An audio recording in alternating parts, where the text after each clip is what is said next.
Hi there. I had an opportunity today to sit down with Athene and Killars from the US Rating Guild Vodka. Athene, you may know from his YouTube channel and his constant live streaming, and he's also developed quite a persona for himself of sort of tongue-in-cheek approach to gaming, as well as achieving world firsts in different and sort of unique ways.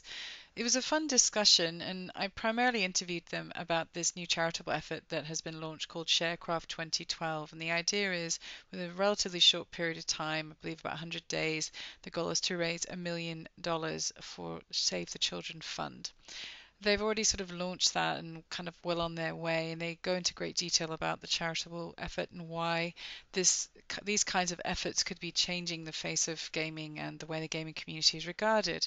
But also for fun, we spent a bit of time talking about other issues such as live streaming, all the quirky ways that we play games, and some of the other fun stuff that came up during the discussion. We also talked a little bit about my work actually in raiding and reading research and what I've been doing and how those things could also have a positive impact on the raiding community in general. So I thought it was an interesting discussion. Just so you know, because this was being live streamed as I was recording it, I haven't edited the call itself or the recording. So there are some inconsistencies. There's a bit of echoing here and there, and there might be some beeps off and on. I thought this was more true to the fact that this was live broadcast as well as being recorded at the same time. So do enjoy it, and any inconsistencies or poor quality, I do apologize, but I hope I did listen to this and I think it sounds pretty good. So enjoy, and if you feel like checking out the link to Sharecraft 2012, do uh, I do encourage you to do that, and I hope we can all support this charitable effort. Thanks. Some dream coming true. Can people get a PhD?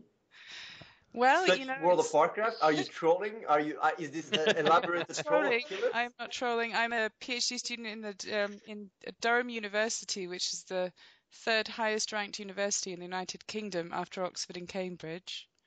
It's with a reputable professors overseeing it. What I'm doing is I'm doing kind of a sociological study of how people work in groups. And believe it or not, there's not been a lot of study about raiding academically. They've looked at the way that games are designed and the reasons that people play games and things like that. But we've never studied how groups form and how they problem solve a lot. As partly because a lot of the academic researchers themselves don't raid, but I've done raiding myself, which is why I knew it was an important subject to study.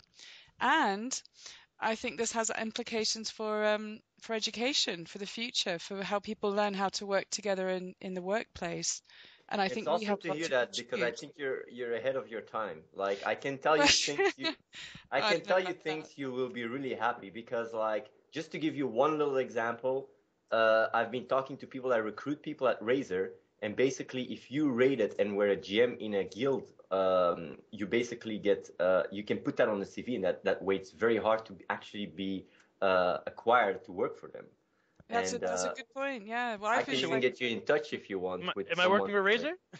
Should I be working with Razer? Yeah, that's You good.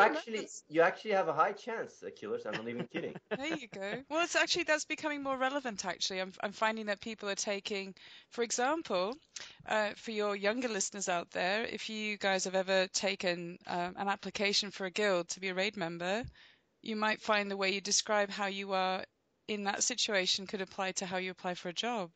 So a lot of people have found that what they're learning through raiding, they can take directly into jobs. And some of them are doing that indeed. I'm very happy to hear like a company is taking that seriously. And I think a lot of the games-oriented companies will always realize the value of experience from gaming. But I think people are seeing it elsewhere as well now, which is, I Yeah, suppose it's it's ahead of growing. its time, but I think it's also overdue, which is why I kind of wanted to talk to you guys because um, when Killers told me that you guys were aiming to raise $1 million for charity, I was thrilled because I happen to be very passionate about any charitable work. But I wanted to just ask you, why did you decide to do this? I know you made a little video, but I just wanted to kind of get a little bit more background into why you chose the charity you chose. And do you think it's realistic? Do you guys think that you're going to be able to actually raise $1 million? And I assume you mean Um, US dollars, correct? Yep. yeah, US Right. dollar, Yeah. please. I mean, how realistic do you think this is in the time frame that you have? Well, to answer your questions chronologically, why did I get the idea to do this? Is because like I've always been extremely passionate about charities. I've always donated a lot of my own income that I got from YouTube and stuff to charities, but I never really came out with it because I felt like, yeah, people that really like to game, I don't want to mix them too because people might actually feel offended. It was an idea that I had built it up because because of the feedback that I got from my audience every time when I talked about any serious matter or whatever. A lot of people were saying like, "You want to see the games, you want to see the games," and I really felt like, yeah, this is not compatible, like those two worlds, like the gaming world and the charity world. But then I organized a tournament, a World of Warcraft tournament inspired by the NAO Invitationals, which is a tournament, the same tournament but in the US. I did one, I organized one in Europe, and we managed to gather $23,000 in 4 days for child survival and newborn in Ethiopia, Bangladesh. right? And Oh, okay. Sure. I was really very impressed because we had a lot of technical difficulties and we still managed to gather so much. And I was really inspired by the audience, by my viewers. Like, man, like it seems that my idea that involving my audience and combining charity with gaming is possible, and even more people who are really inspired and really love this kind of event. And Mm. I was thinking like, yeah, what can I do? I've been thinking about it, and then I saw the Coney 2012 video, and I saw the entire backlash, the entire virality, and I was like, oh, there's so many effective and efficient charities, organizations out there that can use this exposure, that can use this kind of like virality, to say it like that, and instead of Mhm. people getting conditioned to be scared of charities because of the backlash of Coney 2012, they should rather be inspired and say like, whoa, like if we all reach out collectively in an idea, we can actually make it happen. Just like the way they stopped Pipa and SOPA, and just like how Coney 2012 went viral like crazy because people actually reach out collectively in what they believe is right. And I think that's the main thing we should learn about Coney 2012, and that is what should inspire people to get involved. And that's why I say like I have to do something in the hope to actually react to that in a very positive way. Because if you look around in all the intellectual parts of the internet, or also the gaming community, they're really very bittered by what happened with all the Coney 2012. And I know it's gonna condition them for whenever people talk about like charities to put it in a negative daylight. And that's why I wanted to react very fast and to give it actually a positive twist. And I was thinking like, yeah, what can I do personally to make that happen? And then I was thinking like, yeah, I was thinking of raising $100,000, but I said like, yeah, that's maybe something I can achieve with like Mhm. 100 days, very hard work. But I wanted to do something really collectively, like reaching out to all the gaming community, to all the gamers. I know a lot of gamers, to do something really big, something huge. And then I had the idea to do, like I talked basically first to Save the Children. And the reason why I really like Save the Children is because I actually know people on the ground that work with them and have a very good experience with them. Because there's a lot of other charities that are very big and kind of start losing touch with the community, with the people on the ground, the actual people in need. And that's why I find it very important that it's truly, is that the right way of saying it, researched. And yeah, I talked to Save the Children, and I said like, what could I do? What could I be doing? And they said like, yeah, they then mentioned their campaign, which is and so this is the answer to your second question: why did you choose this charity? Mhm. And they told me like, yeah, listen, we are heroes campaign, where DC Entertainment is basically matching every single donation. And but the thing is like, for the Horn in Africa, and the Horn of Africa, it's really like there is a lot of issues going on there. There's a serious drought, and basically a lot of people are facing the worst hunger crisis in 60 years. But since it's not a tsunami or earthquake, there's not a lot of media attention around it. And there's a lot of like, there's basically a silent tsunami going on, where at any point it could just completely collapse, and it's then too late. And the people at Save Zone said like it would really be awesome if you could bring awareness around that aspect, because even the matching donations of DC Entertainment, which is lasting for 2 years, which 1 year is already over, they won't reach it because nobody is aware about the event. And I was like, oh, what can I do in order to be able to match that? Because that would be really awesome. I mean, like that money would else be lost. They would just use it and fund it another project or whatever. And that's when I had the idea, like, yeah, I'll try to gather $1 million where every single donation is matched, and reach out to the entire gaming community. And I know it is extremely hard, and I know that it is that the bar is set very high. But then again, it automatically also translates to a very big example being set if we manage to reach it. And yeah, that's the entire reason why I'm doing this, because from one end, I know that $1 million is not going to change the world, but I do know that this event can inspire a lot of people to get involved, and in that regards, it can ripple through and help out a lot of people to get into this. So that's the entire idea about Sharecraft. And then basically, I also like got in touch with Fundraiser, and they basically gamified, to say it like that, the entire event, which I think is very in line with what you're researching. It's gonna happen more and more in the future, the gamification of things, because it's so effective. People game out of a passion. Competition is something being perceived also positively in the gaming industry, by the more serious gamers have a much more professional attitude. Like, you always have the more casual gamers that get very annoyed and yell, but you have a lot of very professional ones that really see it as are very sportive. Just look at the rating challenge between Vodka and what is it, Paragon, or is it which is it, Killers? I saw here. There's a couple of them, Method, Paragon, Legion, you know. So yeah, Yeah. like A bit of so a race basically, there. so yeah, basically what you have is we're just making gamers compete on the leaderboard. And just to give you a little example of what's going on right now, the Peragia is number one. He's leading on the leaderboard. He's basically matching all donations up to 20K. So he's Gosh. putting $20,000 of himself in the pot. And then you got Mohamed Kasami on number two. He says, I'm going to stay rank one.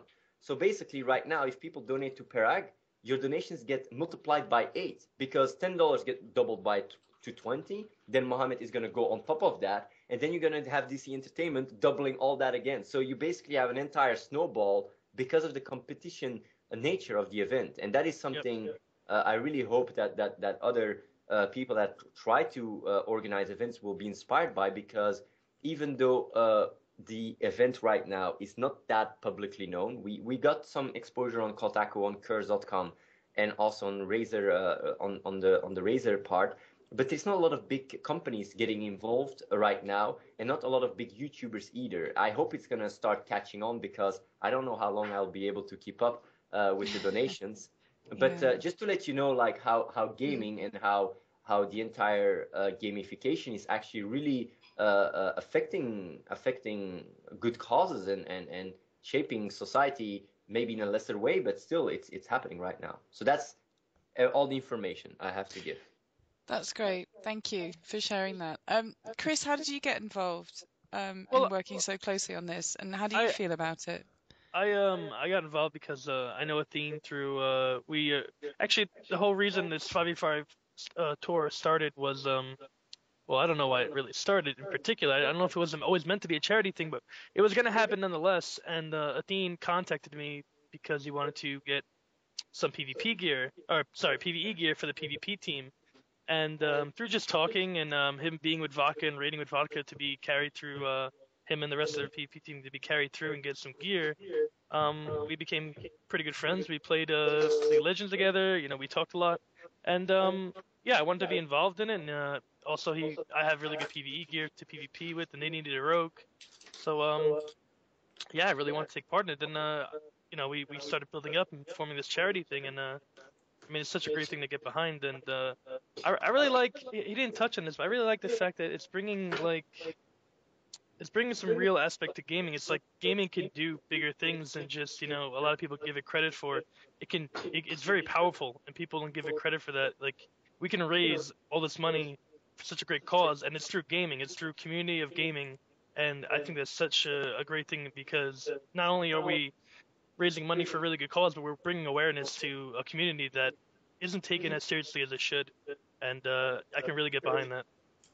Yeah, actually, main reason I thought it'd be interesting to talk to you both about it was the fact that this does potentially shift the profile of gaming, and you've both touched on that. We've got the potential to look different to the broader society, and of course that's partly driven by media and what they do and don't choose to cover, and other sorts of outlets, as you'd mentioned, others on YouTube and so on, and of course these things will generally be successful if there's a bit of a grassroots effort. And you obviously, in a very short period of time, have done very well, drawing quite a lot of money. But I do wonder about that, the idea of changing our image and profile, and perhaps even, I mean, presumably some of those participating are probably quite young, perhaps have never donated to any charity before. Is this something that could, affect positively the way that we look at charity and charitable deeds, and also sort of getting people who wouldn't normally get more involved in these kinds of activities? Are you hoping that that's sort of the knock-on effect, that it's not just about raising money for this particular charity, but also changing people's mindsets, both within gaming and also those on the outside that generally don't have a lot of positive things to say about gamers? I really think that's gonna happen, and I think it's almost like how do you say it? It's undeniably gonna happen because it's already happening. Um, the reason why gamers have easily been categorized is because it was not really, what is it, culture, like within the culture of the mainstream. But since gaming is becoming more and more mainstream itself, it's just reshaping a lot of people's views because they get more involved and understand more what gamers are about, and also see the positive aspects of it. And it's like you can almost see it as almost with everything in society. It always takes a time for things to be accepted. Like, for example, when you look even in the past with the right to go and vote, first for men and then for women, and then you got also all the gay rights right now and the lesbian rights.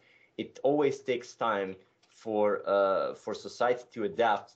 And I think that like the internet and like is accelerating that, because people are more connected and see that other people are just people and have a face. The same with, I've had a lot of talks about it with also with my coworker here, about like how going to war and stuff and making people look as the bad guy is changing because of the internet, and gaming is a very big part of it. And I think like because so many people on the internet are gamers, it's very hard to keep up that idea like, oh, a gamer is categorized like this and this and this, because it just makes no sense.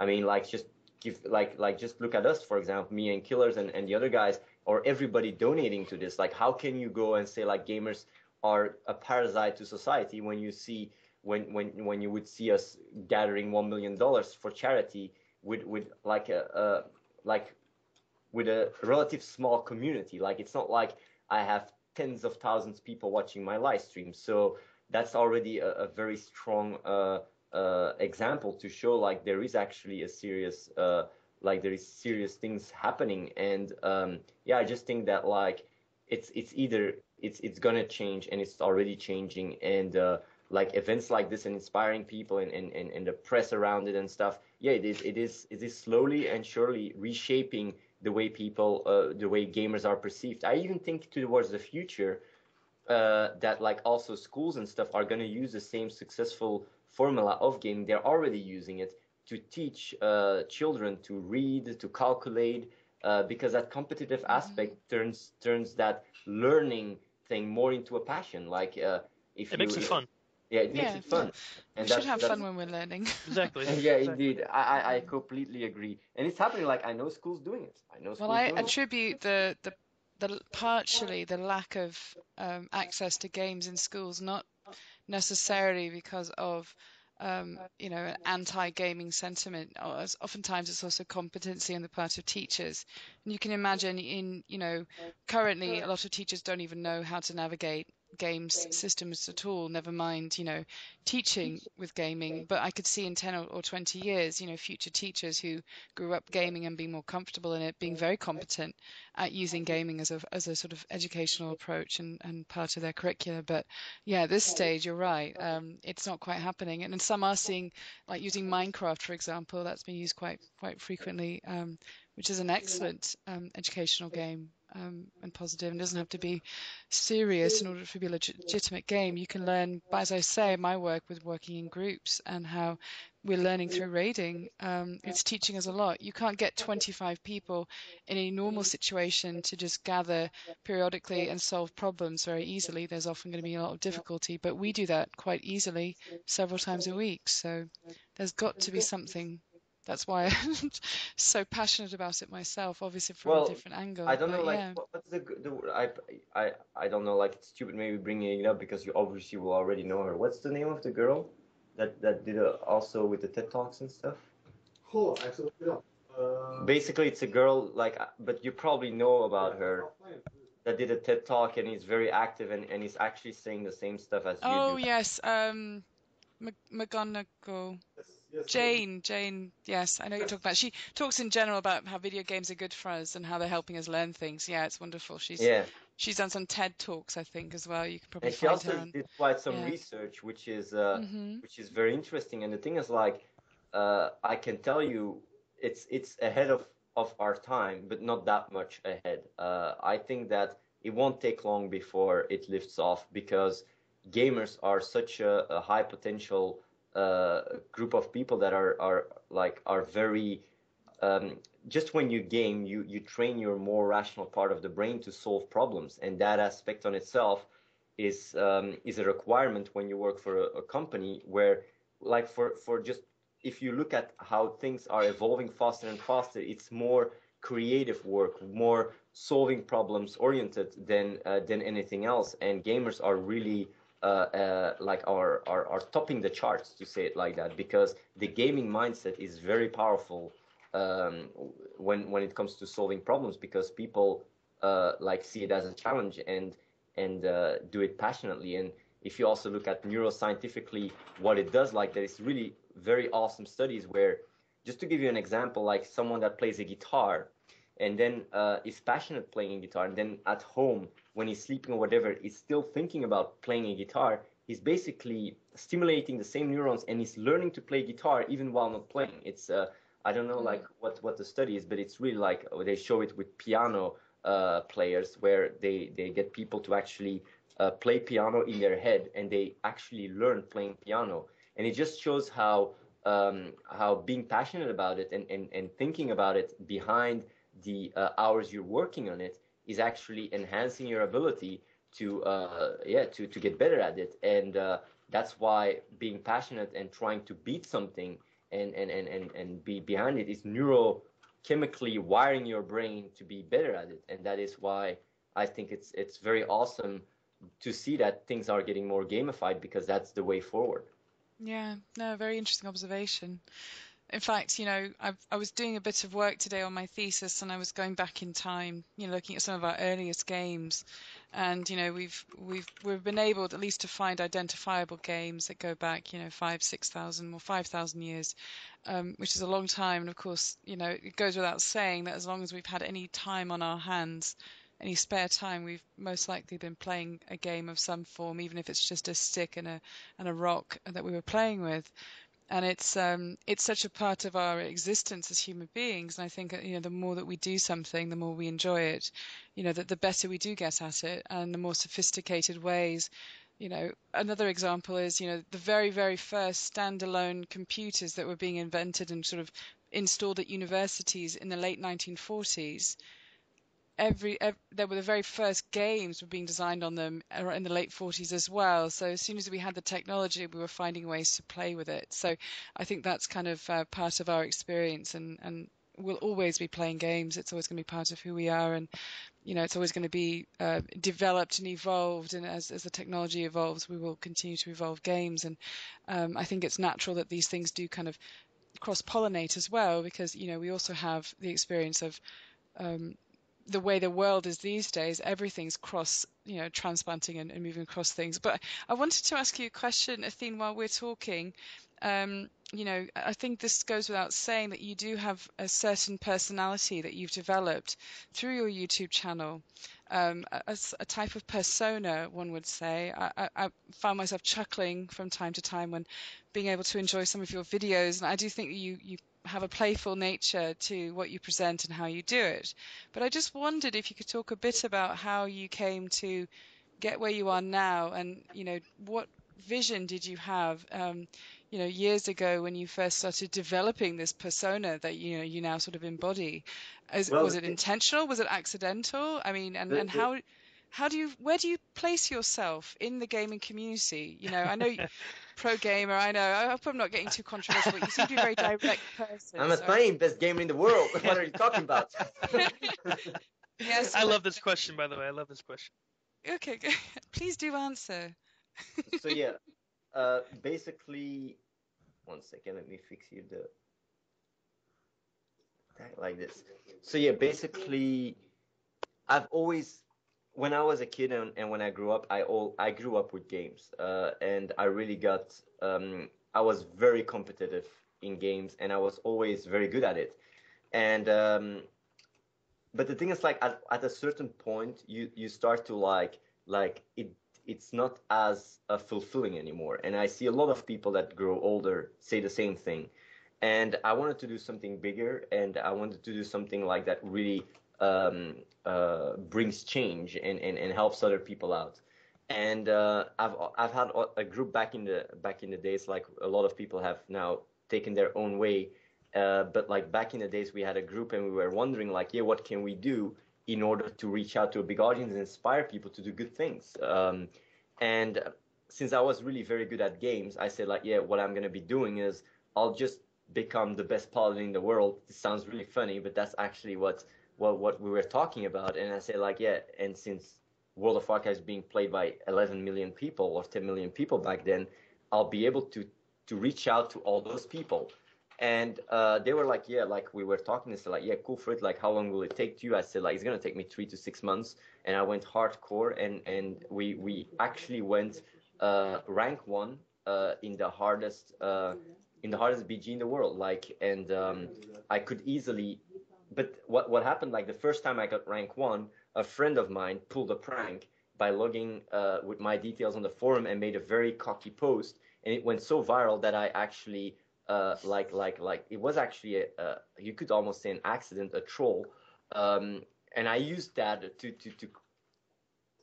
to self-satire myself.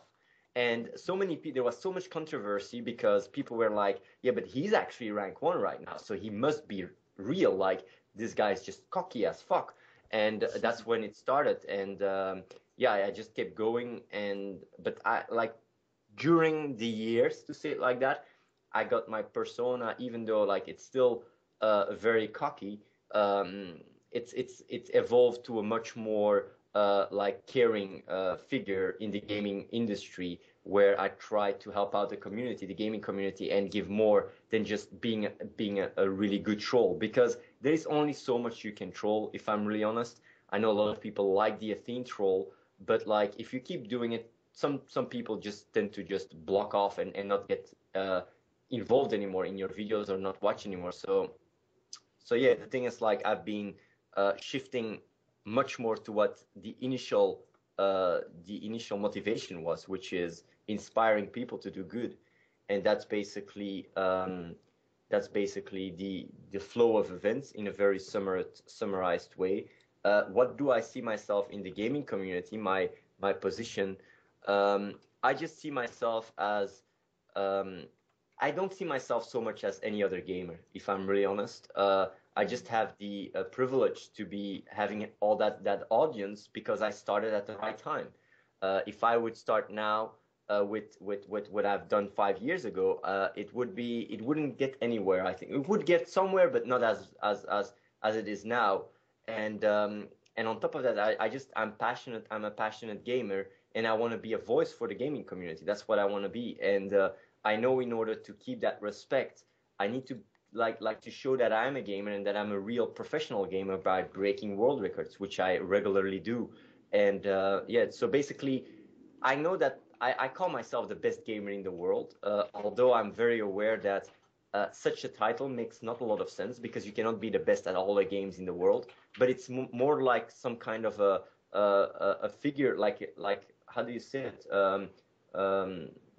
Like Figure of yes, speech, or do you mean? yeah, it's a figure speech, and it's just more in the aspect of trying to be a good example for the gaming community and trying to fight for the gaming community because you might know, but like a lot of gamers are being screwed over since it's a growing entertainment business, and they're being exploited like crazy because most of them are very young. They sign up things, they get locked down, and it's really sad to see how a lot of opportunities are being taken away because you have companies trying to monetize them in very aggressive ways. And because a lot of those kids, because most of them are kids, are so happy to see some kind of money, they sign things and then regret it afterwards. And that's what I try to help out in and like with the Union for Gamers, with what I've been doing with Owned as a hub, with YouTube, with Curse as a hub. And then you also have like these charity events. I also I talk to so many gamers trying to help out. So in that regards, I try to be just a good example and to help out the gaming community. And that's the position I care about, to have that voice that people give me, to be able to bring about important issues and fight for for gamers rights, to say it like that. No, it's interesting. We'll have to see how that goes as well. I do hope it kind of continues to unfold positively. It is tempting because I think most people who love to game would love nothing more than having a job that is involved in the gaming industry somehow. And yes, you're right. I think because a lot of people are hungry to do it, it's easy to get them on the cheap, I suppose. So it'd be nice to see the industry itself mature as the field itself does as well. So Killers, Yeah. I know that you guys have taken Athene on some runs with you recently, haven't you? Yeah, we How have. did that go? I want an honest assessment of his abilities. He's gonna How, troll. He's gonna troll now. I know, but that's cool because you apparently we're you all about the wanna troll. So you how wanna did that go? you wanted me to be honest. I Athene, count on you to always be honest. Athene, you wanna be here for this? Oh my fucking Is god. he walking away? He can't walk away. You sure you wanna be here for this, Athene? I'll be here. I don't care, I'm Killers. I'm gonna say some It's very your mean time things. now. I've been trolling you during every single PvP match. I'm now. He's not going to Well, troll you now. He said his trolling is old, so he's outgrown his troll. I don't know about that, but anyway, let me. What do you I'll, become when you outgrow being a troll? I'm not sure what the next evolution is. So anyway, you sorry, become please. Athene. You become Athene. Anyway, Dear, okay. basically, I mean, we set out. I mean, we wanted to do this for him, and we talked about the positive benefits of it, and then we got to doing it with Athene and Gmos and Brain Deadly as well. All three of them came in, and they came in for the boss they needed, and I don't think anyone took it seriously, maybe except for Athene at some point took it seriously here and there. And he did try to, do what he was told while he was, things are always going around in his What background. was He's he always supposed to be doing? Was he healing, of assigned a course. task? He was supposed to Yeah, be we healing. we told him exactly what to do. Go this way, heal these targets. Don't do this for this fight. Like certain fights, you have to heal a certain way. I remember on Yorsaj, if you know the boss Yorsaj, you can't heal during a certain part of the fight because of debuffs that are out. You'll kill the raid actually. So he wiped us a couple times with that, even though he A didn't even know. couple of times I watched you Yes, once. hey! You said it's my time, right? Oh my Yeah, god. it's your time. Please, Athene, be patient. So I I'd mean, say sit on we your had. hands, but cover your mouth. Sorry, go ahead, Nicholas. So we had our ups and downs. We had, it was funny. He asked some silly questions. Some of them were trolls. Some of them I believe were real. Made us laugh. Nothing too dramatic happened. No one had, people had fun with it. We gave out, Athene gave out some Razor prizes at the end of the week. That was completely not part of the deal, to say it like that. Just as a nice thing to do at the end. We got a lot of, I think, how many people got Razor prizes, Athene? Do you know how many people? 14.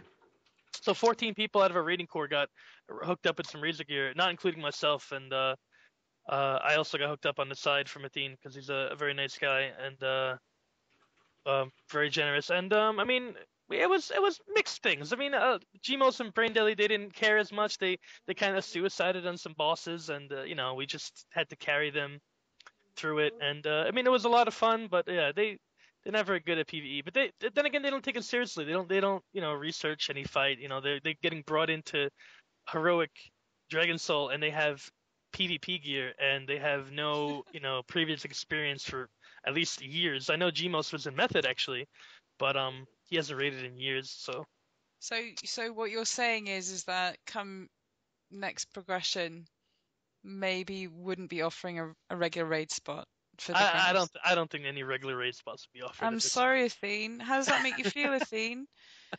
No, I think that if I would try, I could get a regular spot. I think you could I'm try. pretty So sure. are you gonna try? It's like the problem is I do have a life.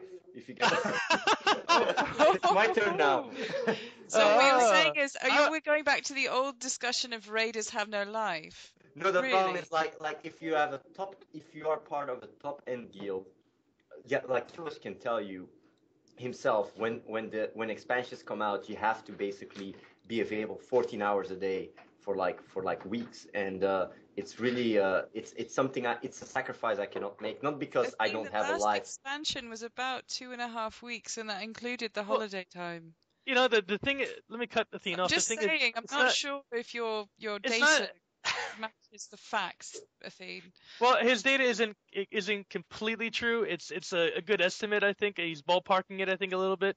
But I think so. I think he's ballparking a little bit. But what I wanted to say is Athene has a lot of other stuff that could get in the way, and myself included, with me doing all this streaming stuff, with me working with Athene, it does get in the way of my rating a little bit. And I mean, my guild does take a little bit of flack with that. Like Yeah, I was wondering about that, because you guys, I mean, I know Killers, you do have, I would describe you as a person who's got your hand in many cookie jars. Yeah. I mean, Athene's the same. Yeah, I mean, you do have to be very focused when you're raiding. I mean, right. When you're raiding, it's not, you can't troll, you can't joke. I mean, I often tell my people, the people that are watching me, my viewers, like, they always want to talk to me, and I'm very responsive when it comes to my viewers.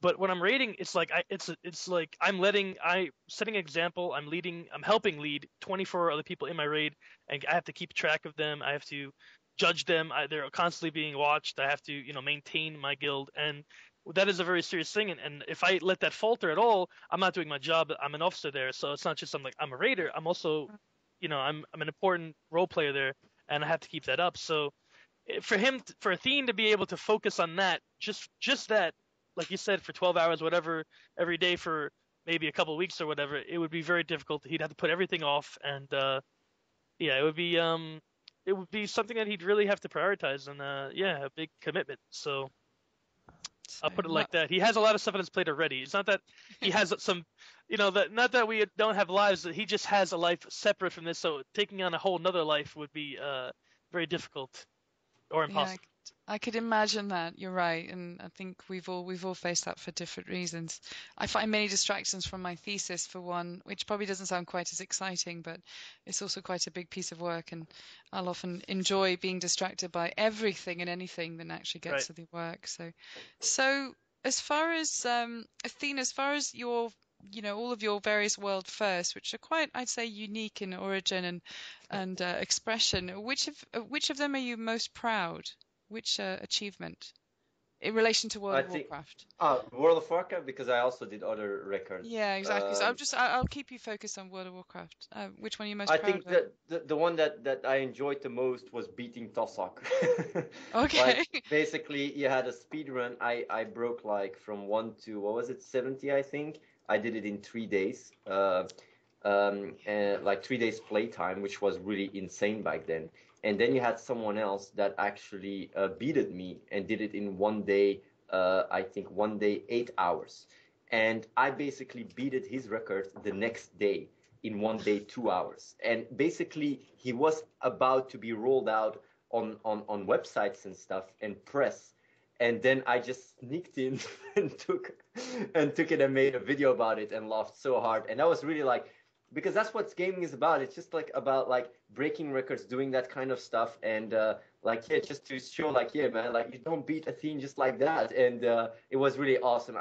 It was mainly because it was very fun and very enjoyable to see the reaction and the video and the people laughing, because it was almost surreal. Like he just broke it, people were talking about it, and then suddenly like I just come and strike back the next day, already world like level 70 in 1 day, 2 hours. It's just crazy. And he had 100 people helping him out. He had planned it for months and months, and I just beat it in 1 day. It's just it was so funny. But yeah, like that was really something that was really like yeah, it was a very unique experience. I actually met him at Gamescom as well. Did And he you? said, How did yeah, that go? he came to me and said like, I'm Tosok, and I said, no, you're not Tosok, you're trolling me. He said, no, I'm Tosok, I'm the real Tosok. And I had a talk with him, and he said like he was going to beat me world first in Diablo, and I said like, oh, that I'm really looking forward to that, because I'm gonna try to go world first 60 in Diablo 3, and he says he was going to do the same thing. I was even thinking of teaming up with him, because that might have gotten very funny to just play together, but I couldn't get hold on him. Like I couldn't get a hold of him because yeah, we lost his details. But yeah, it's cool to see how things evolve. Yeah, it's interesting too. Like I say, it's a very particular and unique take on an approach to gaming, which of course is just as valid as any other approach, but obviously it's different. Do you have any plans for Mists of Pandaria or anything? Maybe I'm gonna go for world first 90. The main issue that I have is that I'm streaming lately 24/7, Yeah. and if I would be doing world first level 90 and I would stream it, it is impossible. So I would really have to go into Cognito and ninja it. It's the only way I could possibly get world first. Yeah, that's the So I downside, think, I suppose, of your profile, isn't it? yeah, it's Yeah. so it's very unlikely that I will get it. Diablo 3 is different though, because it's not an MMO. So basically there cannot be people come and sabotage me as easily. So it's totally different. But I know, like Mist of Pandaria, I think it's unlikely to get world first, because people will stop me from getting it. It's that simple. And I'm too high profile now. Before, when I ninja'd it, in Cataclysm, nobody, like, people almost forgot about Athene. I was working on a neuroscientific and a documentary about quantum mechanics and neuroscience for a year, and I didn't put a lot of content online, so I was really off the radar, and I just like catched it without streaming nothing, and suddenly like, oh, Athene got world first. Now all the eyes are pointed at me.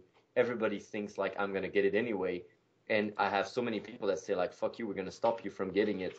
So yeah, like I don't think I have any way to get it. It's almost impossible. But I might try it. Well, we'll all be watching, obviously, with great interest. I even tried to do the late night starting at midnight like everyone does this last time, and I realized very early on that it just wasn't my cup of tea. So yeah, it's funny how everybody's got a different approach I to did it that in way of 4 hours, playing. you know? I know, Four and hours. I think it took me 3 weeks, but that's because I had a deadline in the middle of it, so I stopped for like a week and a half. And I actually like reading the quest logs, but I know that's not how you play, Oh, so fuck that that's cool. shit. What do you think about Mr. Pandaria, by the way? You gonna play that? Oh gosh, yeah, I will have submitted by then, so I can actually play a lot. And in my undergraduate studies, for my bachelor's degree, I did Chinese literature and English literature, so I have a great passion. I studied Chinese as well, so I've got a great You passion in like that the area. pandas? Well, I don't know if I like pandas so much. I mean, I do You like know, them. I like lesser pandas actually. They're way cuter if and they've you got roll way panda more and turn character. into pecan, right? Like I don't know if you saw the video, but it's something. Which video is this? Like there's a video where I'm going to girls and go like, oh, you're gonna roll panda, and they go like all cute, like yeah, yeah, and then I go very like hard on them and go like, you know, I'm gonna turn you into bacon, and they go like, what the fuck? Oh my God. Okay. It's It is people that interesting. I mean, I do like the idea Inappropriate. of it. But pandas by nature are quite docile, and if you've ever seen one, you know, in captivity or in the wild, they're not really the most sort of like, go get 'em sort of animals. So it's quite an ironic animal, I think, to sort of design as a fierce warrior. I know there's the whole, what's that cartoon that just came out, Kung but Fu Panda, yeah. yeah, but it's not quite that. It's quite interesting. Anyway, well, the last thing I wanted to ask you, because I know you guys need to get back to what you're up to, but I just wanted to ask you, I'll start with Killers with you first. This whole notion, I've been thinking about this a lot lately because it's sort of exponentially increased in popularity, the idea of live streaming. And I know, certain individuals have been doing it for a lot longer, and I think you're sort of one of those individuals who've been doing it for a long time, but others are sort of getting into it more. And Killers, how is it for you with that idea of constantly being watched when you're live streaming? Do you forget after a while? Do you sort of tune it out? Oh, I mean, I never forget. No, no, I never have an opportunity to forget. I mean, I did it. I've been doing it for maybe over a year now, and it started off very casual, like most people.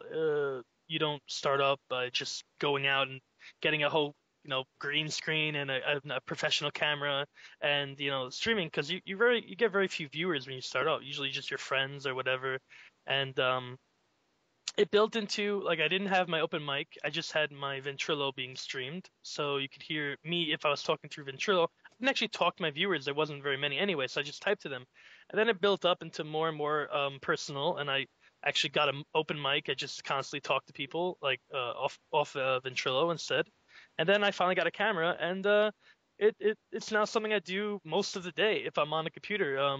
Depends on what I'm doing right now. Obviously, we're doing the 5v5 tournament every day, so I'm streaming quite a lot, and especially since I joined Athene Live. But I mean, it's a great way to connect with people, and part of why I made shameless plug here, my website learntoraid.com is to connect the high end people, the high end, I don't want to call it like elitists or something, the high end raiders or the more serious hardcore raiders with the community. Like such a great way because you can directly talk to people in real time and answer questions and give them feedback and let them know like this is the way it actually is instead of going off their you know preconceived notions of like people are just assholes or they don't want to talk to you. You get whispers of people like, oh my god, I can't believe you responded to me, like when I answer them, like I thought you were gonna just ignore me or something like that. So it's in the beginning I was very much like that where I just wanted to be able to connect with the people that follow me and follow rating and stuff like that, and it kind of evolved into just like like a daily thing that I do now, and I just keep up with my supporters and my fans, if you want to call them that, and they keep pushing you forward and keep wanting you to keep streaming, so I keep doing it. that's really interesting. I mean, I don't know. I mean, did you ever imagine that you would be doing that as a gamer, that you'd sort of give this it's I mean, when I think about it from a kind of philosophical point of view, we're allowing this kind of constant access to each other, Hmm. allowing a degree of voyeurism that never really used to Right. exist before. And, is it something that you would have anticipated doing I now didn't that I you're didn't obviously think used to it? But I I don't know. didn't think I'd be doing it at this much, at least, and I didn't think it would be that serious. I mean, obviously, it's also sort of a profession for me. I mean, I didn't think I'd have the opportunity to make money from playing video games. I don't think I ever had the goal or um, the real drive to do that until, I mean, I even, it's funny, I messaged Athene a long time ago before I met him at BlizzCon, before I met him online, asking him how I could turn because I was at the time streaming, how can I turn my little stream into something bigger like he has? Like he makes a living from gaming, and I would love to do that. I would love to me, it's win-win. You're helping other people out by teaching them stuff or by giving them entertainment, and you yourself are entertaining yourself. You're having fun, and you're able to make a living from that. It's awesome. And I mean, no one's trying to get rich. I mean, Athene could be wealthy if he wanted to, and he's not trying to get rich or trying to afford a Lamborghini or something like that. It's just basically enough to support yourself and have fun. And people say if you're having fun with what you do to make money, you're not working a day of your life, and that's pretty much my dream, my goal. And I mean, there's some taxing stuff to it. I have a girlfriend. We're pretty serious, so definitely streaming all day and her being around, pretty much bored and wanting my attention is can be very taxing at times, of Well, course. how does she feel about that as well? Because in a way, because you are a couple, and as you Right. say, spending time together. She's been brought into this world with you. I mean, obviously she's okay with it because you probably wouldn't do it if she wasn't. But how has that been for her, and and your relationship?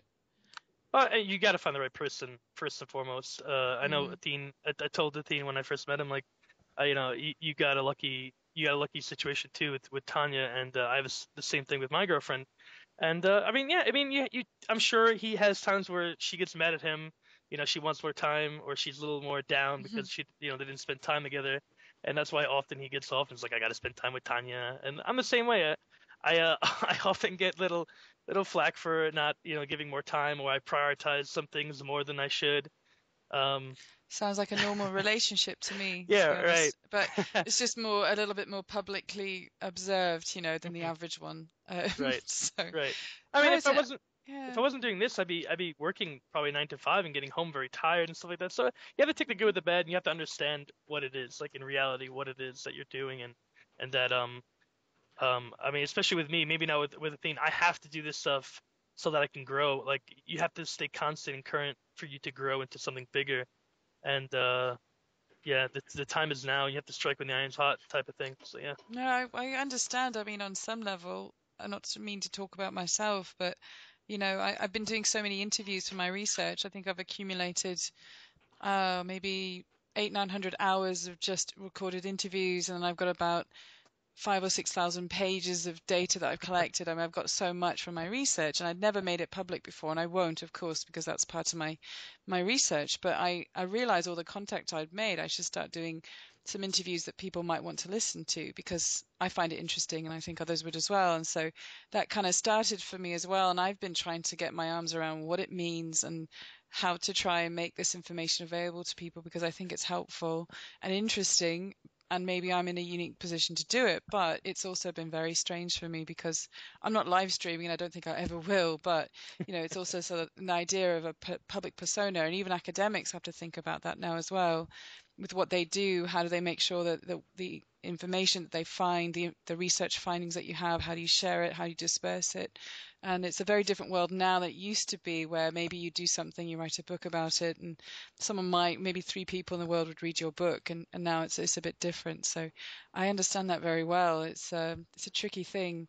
And the other thing too that's interesting, and maybe you can comment as well, Athene, is the idea of the money issue. It's still looked at in a fairly negative way. And I can say, based on all of my research with many, many guilds at many different levels, and the top guilds, of course, having some access to sponsorship and opportunities to make a bit of money, they really do only make a bit of money. It's not as lucrative as people might assume. But there is still a stigma attached to money making, and that does sometimes dirty the water a little bit as far as what you're doing. And I don't know, have you gotten any flack for that, Athene, with what you do, with the money side, or do people The just thing sort of is, like, accept it? if I'm really honest, I could become a billionaire in 10 years if I wanted to. Like, money has never been an issue for me. Like, I have a very mathematical and statistical brain, to say it like that. I made so much money with poker, and I would just rinse the stock exchange if I would get into it. But money is not, like, I never cared about money. That's how I got raised up. My mom never cared about money either. And like, people, when they come to me and they measure my success through money, I literally loll at their face. Like, it makes no sense. Your success is not based on the amount of money you make, but on the amount that but rather on the amount that you feel like you have you have done success in your life yourself, and that's something you measure yourself. It's personal. It's based on how much you think you have contributed to what you believe is right. And I think, like, the entire, like, the money approach from a cultural point of view is a little bit it I think it's gonna get out, like, it's gonna get old as well, because there's gonna be more and more enough for everyone, and there is gonna be a shift in that, because money is not everything. More and more people realize that stuff, certainly gamers. And if I want to answer your question towards the gaming community, I think gamers will get more and more opportunities to make a living. Just to give you an example, some streamers on my website make a living, make even a big living, more than double or triple than normal other people, and that is a lot for just being able to stream and play games. And I think that that kind of stuff is going to become more and more reflected, since gaming is becoming bigger and bigger. And yeah, like I really think that in towards the future, a lot more gamers will have the ability to monetize their passion if they're good and take it serious. So I think, like, of course, it's not for everyone. It's a small percentage so far. But just to give you an example, to make my statement even more powerful, Diablo 3 is coming out, the real money auction house. You don't want to know how many people are going to make a living out of that. It's going to be crazy. There is thousands, if not 10,000s of people are going to make a living out of it, certainly at the start, if millions of people are going to play the game, which is still a very small percentage, but still it counts. And it's the people that are outsmarting other ones and are taking it serious that are going to be able to make a living. So I think, like, the entire gamification and the entire evolution of gaming is allowing people to make a living. And I think what Blizzard is doing with the Real Money Auction House is going to be adopted by other games. And just imagine if you can make a living out of every game. The first MMO I played, Ultima Online, when I was still living in the basement of my mother, I gave her like how much? $15,000. I gave her $15,000 I made with the game to my mom. $15,000. So you need to fund my research after my PhD, because I need some funding. You need funding, but you live in the UK. Well, I want to keep going with my research. You know how difficult it is to get postdoctoral funding these days. The government loves to cut things like that because they don't see the priority. And imagine trying to convince people that gaming needs to be studied. It's still something people, I get. It's actually quite funny. I get trolled on my research blog and my little YouTube channel with my interviews. I actually get trolled about my research, which I think is quite funny. I didn't realize. What's your YouTube channel? Oh, it's called The Raid Observer. It's brand new. I just started doing it, and it's just, in fact, Okay, Killers is on the very first interview. Are you on the One- first one? The first December one? Yeah, the is round this table, channel? The round What is table, your yeah. channel? The It's Raid? called The Raid Observer because I observe a lot of raids and raiding. Okay, one So second. This Yeah, is when not an we were- excuse just to play them games, right? no, I barely even play these days. It's quite sad. I managed to finally finish Portal 2, which was quite fun. I know. Well, I have a pile. I literally have a pile of about 12 games that I'm going to play as soon as I finish my thesis. So Well, there's 2,000 people watching. I'll send you some love. People, go check out that's sweet. The Raid Observer, youtube.com/The Raid Observer. She is actually, for the people wondering who the fuck I'm talking to, she's basically doing a PhD in World of Warcraft. You guys don't believe me, but it's the real deal. A girl doing her PhD in World of Warcraft. I thought the world couldn't bring any more surprises, but it's actually going on. So go check her out, The Raid Observer, youtube.com/The Raid Observer. And yeah, you guys heard, she needs funding for a PhD. So maybe some big World of Warcraft raider is going to go like, hey, I want you to get your PhD. Here's some monies. So there you God go. only knows what that's going to invite, though. I'm a bit scared, but yeah. If there's any serious people out there who likes funding research, yeah, no, do get in touch. Your subs got doubled, you know. Oh Go my check God. out your I subs. know, well, I have a puny amount of subs, but I'm not really out to get the subs. I don't understand how this all works still. I've really generally not. If you I've put been a video online, things. if What's you that? put a video online, all your subs will see it. Oh, right. Oh, put what online? If you put a video online, all your yes. subs. Oh, yes, I do know that part. Ah, I do. okay. I've interviewed. I've done some interviews that I've put up already. There's been a few roundtables based on with folks from Vodka, Blood Legion, Method, Paragon, Exodus, and there's another guild I'm forgetting. And then we've also done individual interviews with different guilds. I've talked to Exodus, Method, Paragon, Blood Legion, and I'm doing some if people want to participate in interviews with me, they can. But it's nowhere near as fun and exciting as what these guys do. It's more academic, but it's still interesting to think about. And what I've noticed about raiders and gamers in general is how intelligent people are, and they even have a lot of really insightful and interesting things to say. So I love talking to people. So if they ever want to get in touch with me and talk about their perspective on raiding and what people are Okay, doing. so I'm gonna rephrase what you said. If you're a Right. gamer and you're fucking frustrated that never when you talk to girls they don't give a shit, well, she is gonna listen to you. She's even making PhD out of you. So go check it out. If you feel Oh, lonely or whatever, hilarious. you want to talk to girls, Oh my like God. guys, Okay. you Oh like I've dear. shown her picture all the time. Like it's not like she is fat or something, so she looks good. Go rate observer youtube.com, send her a PM and say like, hey, I'm rating like a boss. I'm topping my healing meters. It's the first girl in your life you're gonna impress by saying that. So that's a tip for Okay, you. so Athene, one last question before I leave you guys to your diversity. You're from Antwerp, right? Yes, I'm from Antwerp. Yes, I've indeed. been to Antwerp. I've been Ah, clubbing in Antwerp. you've been clubbing in Of Antwerp. course I In have. Knox. Yeah. Was it the Knox? I don't see you clubbing. I just don't see it. I don't know. Maybe it's just me. You don't? Oh, that's so disappointing. It's because I try and It's, sound so serious when I I do don't my. see you go. I don't know if you watch. I can't even do it anymore. You I can't don't see see you fist Athene's pumping in clubbing. the You club. can't see me clubbing, or either of us. No, no, no. I do. I have actually. I have to say that the Belgians make the best food, I think, in Europe. Oh, That, that's good to hear. Not Like a thing. He if you can't come cook for over, shit. if you come over, you can poke me. Maybe you can pay us a visit That's, and get to see like for your PhD in real life how it's going and oh tape my some stuff. God. Yeah, well, maybe we'll see. Maybe you have You to know, as see. it gets closer and closer, one thing I decided before I submit is I'm not cutting my hair, so it's gotten really long now, and I'm not cutting it till it's done. So I don't know. Maybe I can film that. I don't know. I'm not as comfortable with the um, putting myself forward like you guys are. As I said, I'm an observer, so I'm much more interested in talking to other people and not doing anything with myself. third But party. yeah, no, but no, it's lovely there. So, but I'm truly sorry about what's happened for Belgians recently with a terrible tragedy.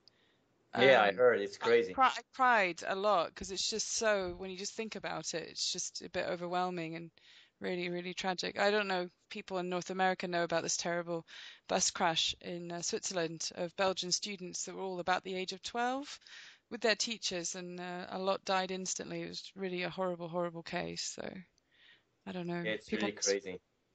but you're Oh not man. in Belgium now, are you? I am in Belgium, yeah. He's You in are Belgium still in still. Belgium. Yeah. You Well, just seem to be I, everywhere. I'm actually just on the internet Just on the because I'm all the time in front of the computer. I'm actually just part of the internet now. He's actually in Uh, the wires. Yeah, yeah. yeah, In the I'm wires, in dear the wire. me. And do you guys have a government yet? Because I know you've been having Yes, we issues do. with We that. do. We actually do now. We do. You do now. That's good. Glad you Yeah. got that sorted. Yeah. So, They yeah, there needed a was. little free tips from Athene. So I poked them and I said like, hey, get your shit together. And they were like, oh my God. And they fixed it very fast. So And are you going to enter the Eurovision Song Contest? Do you, if you, maybe if you enter it, Belgium might have a chance. oh my God, man, What I do don't you want to like hear reckon? that. I don't want to hear that. I don't like my mom follows that Eurosong. I never follow Eurosong myself. Oh, it's the funniest thing. I'm shocked actually because it's the ultimate thing to troll, I think. This year, the Russians have entered a group of grandmothers who are all about 75. Oh my god. So I'm going to go for them this year, I think. Maybe your mother can join the team. My mom is not 75 yet. She's timeless, bro. No, she's timeless. Yeah, you're right. She looks about 45. You're right. I bet But she's yeah, got the patience of a saint. I'm it's cool sure. to hear that you're working on the. If there's anything, if you have any question, you can always poke me. Oh, And thank you. yeah, if you can promote the charity event, that would be awesome. Yeah, well, I'm gonna send this along to a few folks, and I've got a few media contacts that I'm massaging to try and get the word out. But yeah, no, we'll keep spreading the word around. Use that charm. I'll That's do my good. best. So, but it was lovely to talk to you, and lovely to talk to you again, Killers, as always. And Yep. lovely, and have a great rest of your days and evenings, guys. And it was Thanks nice a lot. to hear You from a can few. always you can always follow our 5v5 on the live stream. We're gonna own some noobs, so I hope you're All gonna right, enjoy. I'll try and check it out. I'm That's supposed to go cool. back to writing now, but Okay. I'll use it as a chance to procrastinate. But and please send my regards to your lovely ladies as well. So All right. thanks for Thanks letting me. again, Layden. All right, see Okay. you later. Bye, Bye. guys.